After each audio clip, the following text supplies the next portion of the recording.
Thanks লিখতে দাও।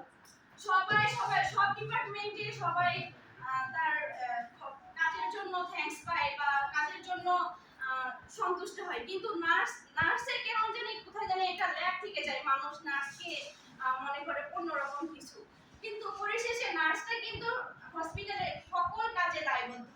আজকে নার্সেস ডে মতো একটা অনুষ্ঠানে আমরা কিন্তু সবাই একত্রিত হতে পারি না। আমাদের দায়বদ্ধতা থেকে এখন পর্যন্ত একটা নার্সেস ডে, আমাদের একটা বছর শেষে একটা আন্তর্জাতিক আমাদের একটা দিনে আমরা কিন্তু প্রত্যেক ওয়ার্ডে আমাদের কেউ না কেউ আছে দায়িত্ব পালনের জন্য। আজকের দিনেও আমরা নার্সরা রোগীদের কাছ থেকে সরিয়ে আসি না। দিন শেষে বলতে চাই, আমরা নার্স, আমাদের হয়তো বা ভুল ত্রুটি থাকতে পারে, আমাদের হয়তো বা কোনো ল্যাগ থাকতে পারে।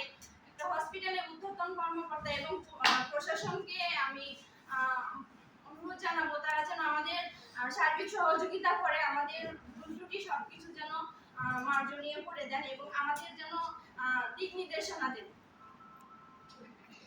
দিন শেষে আমাদের এটাই অঙ্গীকার হবে, আমরা নার্স, আমরা সর্বদা রোগীর পাশে থাকবো, রোগীদের সেবা করব। Happy nurses day.